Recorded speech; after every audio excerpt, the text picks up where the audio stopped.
मतलब ग्रेविटी कोई फोर्स ही नहीं है? अगर ध्यान से समझा जाए तो हाँ, ग्रेविटी कोई फोर्स है ही नहीं। अच्छा, अब देख, अर्थ ने इसे अपनी तरफ खींचा तभी तो ये नीचे गिरा। इससे पहले एक बात बता, अगर इसके आसपास के स्पेस ने इसे नीचे की ओर धक्का दिया होता फिर भी तो ये नीचे गिरता।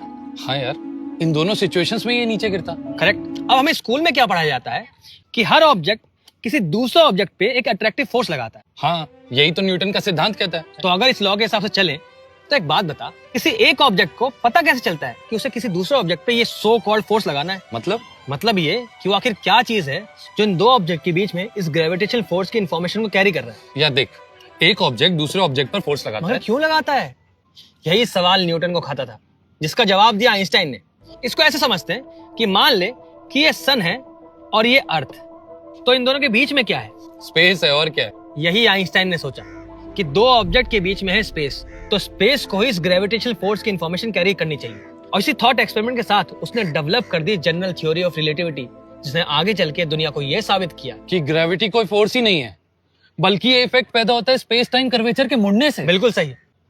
मगर क्या है ये स्पेस टाइम कर्वेचर? क्या है ये फैब्रिक? कैसे मुड़ जाता है स्पेस?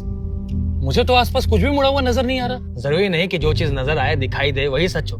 आंखें धोखा खा सकती है मगर मैथमेटिक्स नहीं। मगर यार, कैसे कोई मास किसी स्पेस टाइम कर्वेचर को मोड़ देता है? इसका जवाब है हमारे पास? नहीं, हम सिर्फ ये जानते हैं कि ग्रेविटी क्या नहीं है। जैसे ग्रेविटी कोई फोर्स तो नहीं है। इनफैक्ट क्वांटम मैकेनिक्स भी, जो कि सब चीजों का एक्सप्लेनेशन दे पा रही है, वो भी ये नहीं समझा पा रही कि आखिर ग्रेविटी है क्या।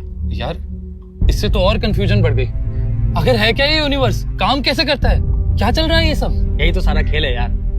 हम जितना इस यूनिवर्स को समझते हैं ये उतना ही कम समझ में आता है।